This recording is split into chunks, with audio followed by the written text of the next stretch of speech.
Un deterioro absoluto de la dignidad del pueblo, de su juventud. Un deterioro absoluto del concepto mismo de la dignidad y de la democracia. Un crimen de lesa humanidad. La palabra falsos positivos sirve para ocultarlo. Pero lo cierto hoy, lo concreto hoy, es que el Chapo no solamente produjo ese hecho para asumir el aplauso popular y la reelección permanente y perpetua, la destrucción de la mínima democracia colombiana y la construcción de un régimen dictatorial, sino que ese antiguo conservador Álvaro Gómez Hurtado, del que nos pueden separar muchos tesis, muchos argumentos, ya lo había pronosticado. Ya había dicho antes de morir, y por ello lo mataron, por ello lo asesinaron, que Colombia estaba bajo un régimen de la corrupción. Álvaro Gómez Hurtado decía que Colombia se escapaba de ese régimen de la corrupción a través de un acuerdo sobre lo fundamental, o la sociedad y la nación colombiana perecían. ¿Hace cuánto mataron a Álvaro Gómez? Pues lo cierto es que hoy estamos bajo un régimen dictatorial de la corrupción.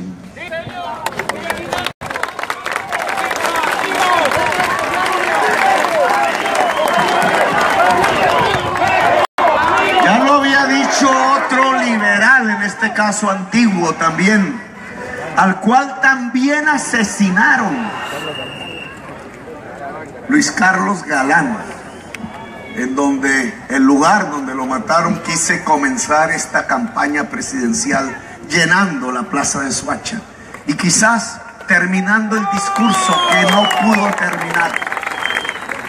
Allí lo asesinaron, pero Luis Carlos Galán dijo algo también similar.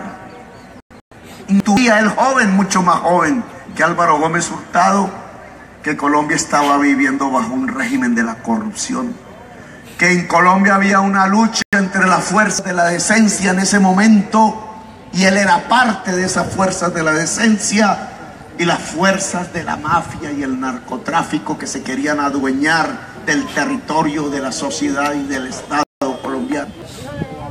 Y lo mataron. Y resulta que quienes lo mataron han gobernado a Colombia desde el entonces. Es efectivo que el asesinato de Galán, en lugar de provocar el fortalecimiento en la sociedad colombiana de las fuerzas de la decencia, lo que provocó fue su hundimiento y el surgimiento poderosísimo, lleno de dineros untados de sangre y cocaína, comprando votos, de las fuerzas que convirtieron el Estado colombiano en un régimen dictatorial de la corrupción y de la mafia. Van dos asesinatos de enorme importancia para Colombia, diferentes ideológicamente, pero absolutamente valiosos para que su voz antigua sea recogida en un intento de cambiar la historia presente de Colombia. La voz de Álvaro Gómez y la voz de Luis Carlos Galán nos indicaban como precursores de la denuncia, la transformación de Colombia en ese régimen dictatorial, la sumisión de la justicia toda de Colombia al poder politiquero, la sumisión de la ley a la mafia y la sumisión de los presidentes de Colombia a las hordas de la corrupción. El corrupto no es Nule ni es Ñoño, son sus sirvientes. El corrupto es Santos, es Zuluaga, es Vargas Lleras, es Duque, y por encima de ellos el capo Álvaro Uribe Vélez.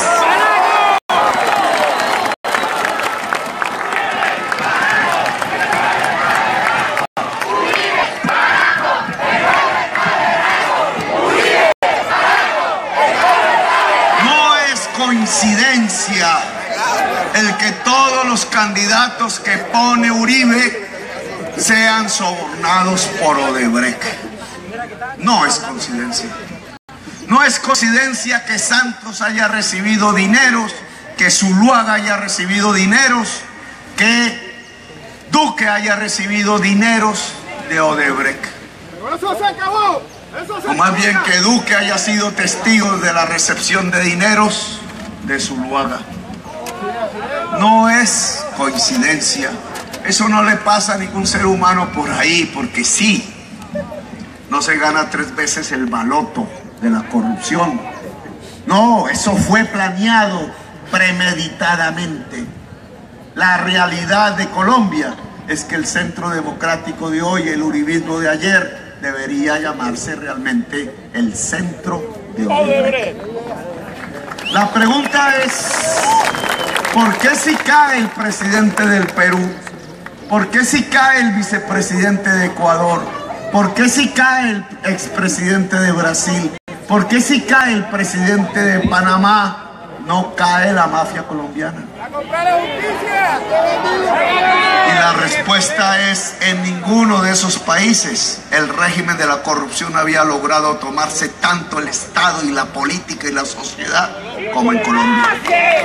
Por eso no caen. Y no se trata de construir una venganza, se trata de plasmar una realidad a la que estamos enfrentados hoy. Porque esa realidad de un régimen corrupto tiene una base económica.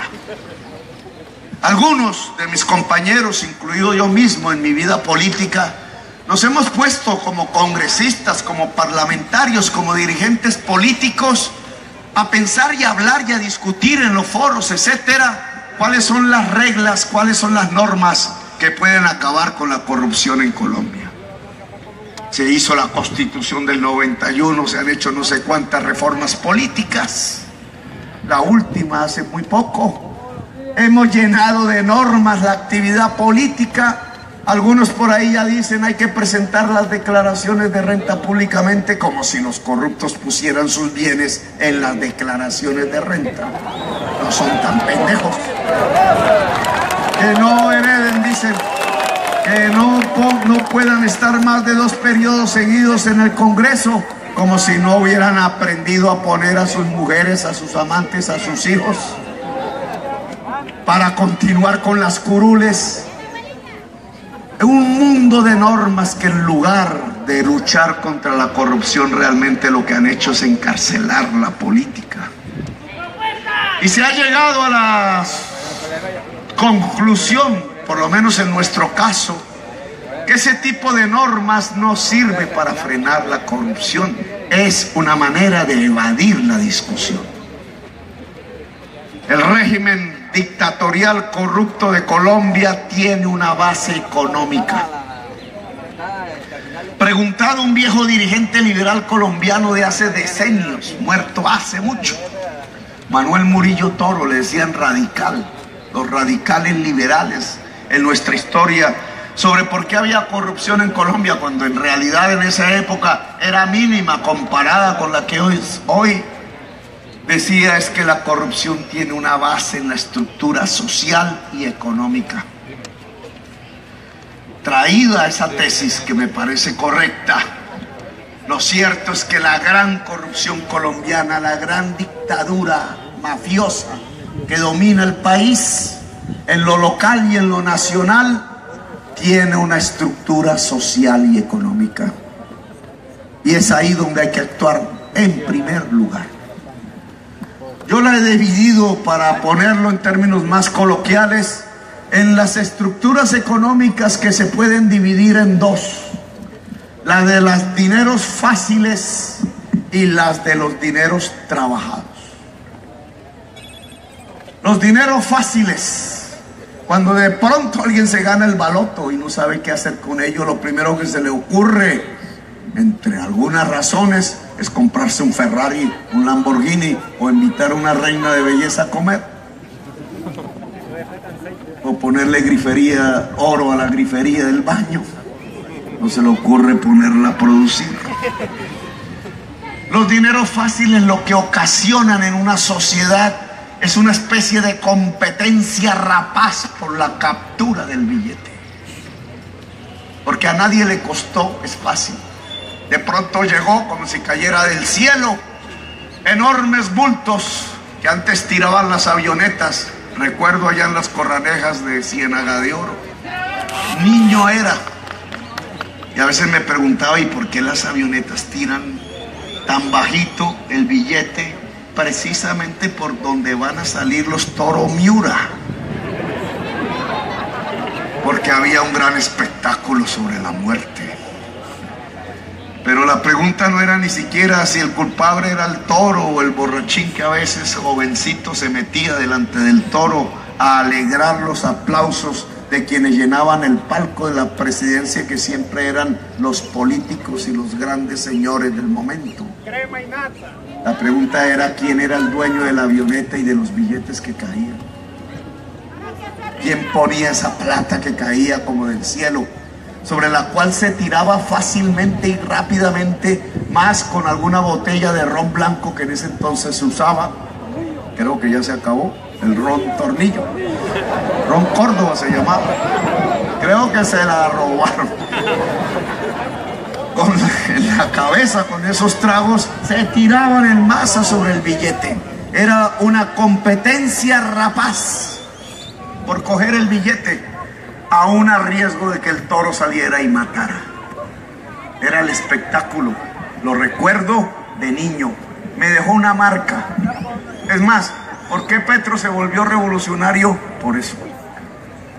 Porque ahí yo solamente veía, pero trataba de analizar. Bueno, esa captura del billete fácil que caía en las avionetas es similar al de hoy, solo que el billete es mucho más. Es un billete que nace y es fácil porque es traído por tres grandes estructuras económicas en Colombia. La del narcotráfico, cocaína.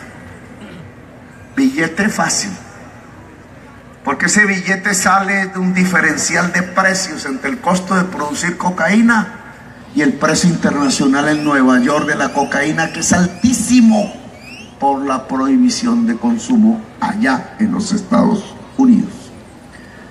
Genera enormes fortunas el que mete, eso se llama el hueco, el que logra meter ese billete. En Medellín hacían fiestas en los barrios populares y tiraban pólvora cuando se coronaba un cargamento, porque inmediatamente llegaba en bultos los dólares y entonces se desataba la repartija por los dólares. Pues a la cocaína, sin reemplazarla, le cayó encima, aumentando los dineros fáciles en Colombia, el carbón.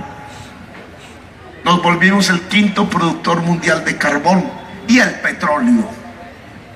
Desde el decreto ley de minería de Andrés Pastrana, Colombia, que es un país de agricultores, de agroindustriales, de campesinos labriegos, de pequeños y medianos productores del campo y de unos latifundistas que hemos heredado desde la época de España, que no producen ni una mata de maíz, ni una mata de yuca, ni de ñame, pero sí se han apropiado de las mayores cantidades de tierra fértil de Colombia. Fue reemplazado por una estructura económica que se dedica a exportar carbón, petróleo y cocaína.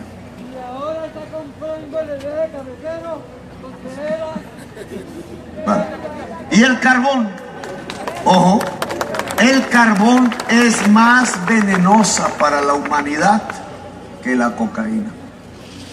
El carbón y el petróleo están produciendo el cambio climático, el calentamiento global a través de las tecnologías del siglo XX, del carro, la moto, la fábrica, la termo de petróleo y de carbón para producir las grandes energías de Estados Unidos, Europa, Japón y China. Las grandes cantidades de gases que se arrojan a la atmósfera han terminado haciendo crecer la temperatura promedio del planeta, que aparentemente insensible para nosotros cambia completamente el ciclo del agua mundial en grandes proporciones, derritiendo hielos, evaporando mares y ríos, generando grandes nubes de vapor que se estrellan contra las cordilleras, produciendo torrenciales aguaceros, más fuertes huracanes, desertizaciones en masa, sequías profundas, inviernos que inundan en masa. La humanidad está a punto de perecer. La vida en el planeta a punto de perecer. Decía Stephen Hawking, el físico que acaba de morir, nos quedan 2 siglos de vida. Y las acciones a tomar son de ahora.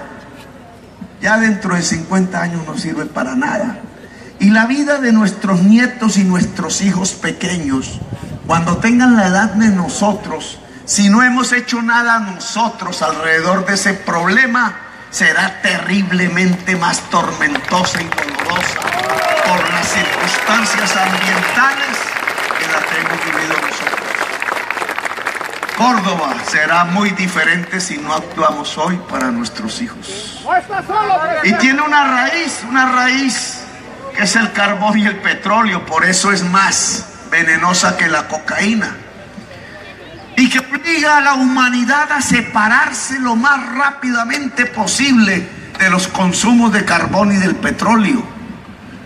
Para eso se han reunido 160 presidentes, para eso el Papa vino a Colombia y recorre el mundo, porque se ha transformado en un líder espiritual religioso que tomó como su principal bandera de acción al frente de la Iglesia Católica la lucha contra el cambio climático y la defensa de la vida, de la tierra y del agua. Y fíjense, en medio de esa humanidad que lucha por la vida con tantas figuras rutilantes tratando de mencionarle a la humanidad, ojo que nos tocó actuar ya, y es la vida el eje rector, desde el físico y ateo Stephen Hawking hasta el Papa Francisco, religioso y jefe de la Iglesia Católica. Todo ese espectro de gentes políticas, científicas, sociales, religiosas, pueblos del mundo entero reunidos para decirle a la humanidad: tenemos que alejarnos del carbón y del petróleo para encontrarnos en Colombia una casta política que ha desarrollado la corrupción a la máxima instancia, precisamente porque basa la captura de las rentas y de la corrupción sobre las regalías que salen del carbón y del petróleo.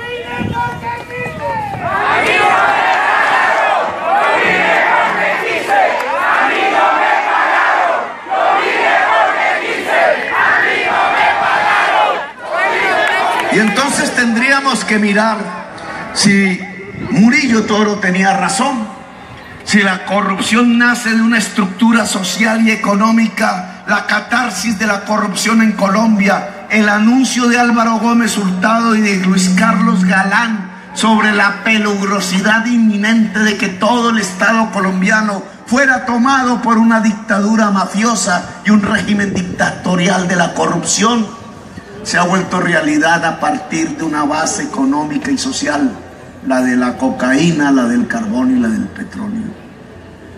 Por tanto, si alguien quisiera decirnos cómo en Colombia podemos luchar con eficacia contra la corrupción, podemos pasar la página de la historia de esa dictadura de la corrupción y construir una democracia transparente, tendríamos que decir que hay que cambiar primero las estructuras sociales y económicas del país, y tendríamos que decir que ese cambio tiene que ver con alejarnos progresivamente del carbón, del petróleo y de la cocaína, y tendríamos que decir que para provocar esa transformación en la historia de Colombia hacia una sociedad productiva del saber y del conocimiento, tenemos que hacer un cambio político en las próximas elecciones.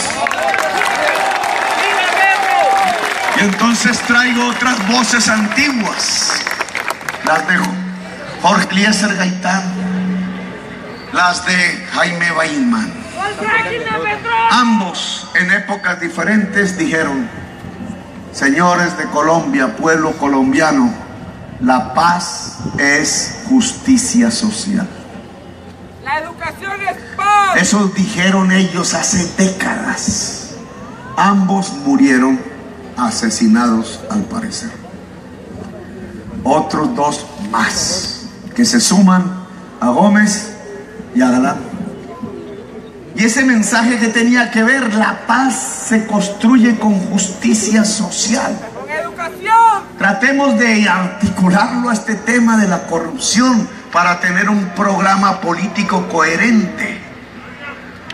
Si la corrupción nace de los dineros fáciles que producen una serie de hechos fáciles, económicos y sociales, como aprovecharse del precio de la prohibición de la cocaína, o como aprovecharse del precio alto del carbón y del petróleo y tener por azar petróleo y carbón.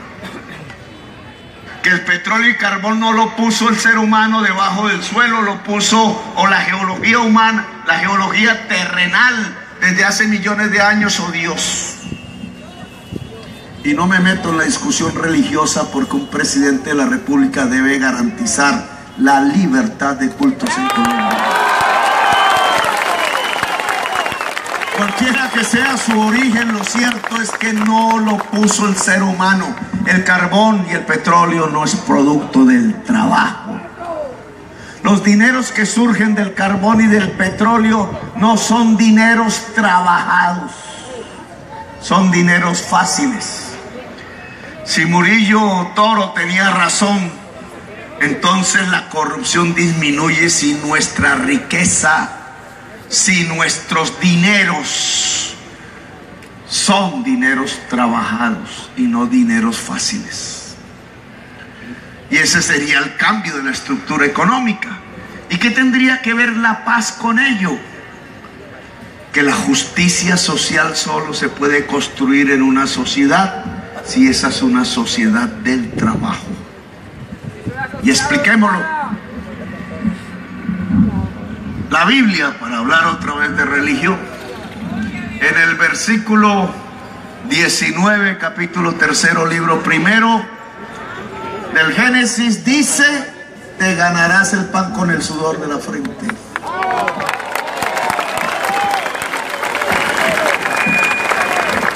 El pan es la riqueza. La riqueza no es como Ardila Lule, no es el boato, no es el lujo estrafalario, no son las grandes fortunas del mundo. No, la riqueza es lo que todos somos culturalmente, nuestro buen vivir, si es que lo logramos alcanzar. La riqueza en general es un buen vivir de la sociedad. Ese buen vivir se logra, esa riqueza, pues con el sudor de la frente, es decir, trabajando. Riqueza y trabajo van de la mano. Y la justicia social, que es la superación de la desigualdad social, de la pobreza, de las carencias materiales, es decir, el enriquecimiento de la sociedad en general. Entonces la justicia social tiene que ver con el trabajo en Colombia. Y si Gaitán y Bateman tenían razón, la paz solo puede nacer de la justicia social, es decir, del trabajo en Colombia. Y entonces aproximémonos a lo que es el trabajo en Colombia versus a lo que es la corrupción y la captura de los dineros fáciles que nos ha traído el carbón, el petróleo y la cocaína. El trabajo en Colombia tiene unas condiciones. Allá en los Palmitos Sucre veíamos una señora vendía arepas de huevo. Y le preguntábamos a la señora de la arepa de huevos cuáles son las condiciones para vivir vendiendo arepa de huevo. Y ella más o menos podía contarnos que era saber hacer las arepas de huevo, tener un lugar donde vender las arepas de huevo, tener una plata para comprar la materia prima para hacer las materias de huevo, las arepas de huevo, la harina, los huevos, el aceite, tener energía para poder cocinar las arepas de huevo y para estar parada ahí haciendo y vendiendo las arepas de huevo. Y ya, ese es un trabajo. Casi en cualquier otro trabajo y costumbre y arte de la gente, ustedes encontrarán esas 5 condiciones. Las condiciones para trabajar son saber, tener capital, espacio, energías físicas y tecnológicas. Y la pregunta que uno tendría que hacerse en términos de por qué en Colombia ganaron los dineros fáciles sobre los dineros trabajados. ¿Por qué en Colombia ganaron las fuerzas de la indecencia sobre las fuerzas de la decencia que masacraron? ¿Por qué en Colombia terminamos en una dictadura y un régimen de la corrupción? ¿Por qué en Colombia terminamos en un país que es el tercero más desigual socialmente de toda la humanidad? ¿Por qué en Colombia terminamos con uno de los países con menores niveles de educación entre su población? La respuesta es porque en Colombia no se permitió que la gente toda de la sociedad colombiana tuviera las condiciones generales para poder trabajar. A los colombianos le quitaron el saber, no les permitieron el saber. Durante 2 siglos de vida republicana han llevado a generaciones de jóvenes permanentemente a las guerras. Ataban a las patas de los caballos de los terratenientes liberales y conservadores los campesinos como peones, que al principio aprendieron a llevar a la guerra poniéndole una escopeta de fisto y le enseñaron a usar la escopeta de fisto antes que el asadón, y después se acostumbraron a llevarlos obligados a votar aún sin saber leer y escribir por el general hacendado para el Senado de la República. Así fueron acostumbrando a millones de personas, a sus descendientes, como una especie de construcción cultural, a llevarlos a la guerra y a la muerte, y llevarlos obligados, ignorantes, a la urna. No llevaron a las juventudes a la universidad, al saber, a la ciencia, a la matemática, a la física. No llevaron el campesinado a ser granjeros, a tener la tierra, a aumentar la productividad. 2 siglos de permanentes guerras civiles en Colombia. A nuestras juventudes les enseñaron primero a matar que a leer. Decía José Eustacio Rivera: antes de conocer mujer alguna, jugué mi corazón al azar y me lo ganó la violencia. Una frase literaria de La Vorágine, quizás creo que la última, que significa este trasegar de la historia colombiana, en donde la mayoría de nuestros jóvenes hombres, antes de conocer la primera mujer de su existencia, terminaron conociendo el arma, el fusil y el disparar. O como decía Gabriel García Márquez: 100 años de soledad los colombianos nos hemos matado por orgullo. Escribió la novela en 1950 y pico. Hoy estamos en 2018 y hoy podríamos corregir a Gabriel García Márquez. No fueron 100, fueron 200 años de soledad. 2 siglos de guerra, de violencias.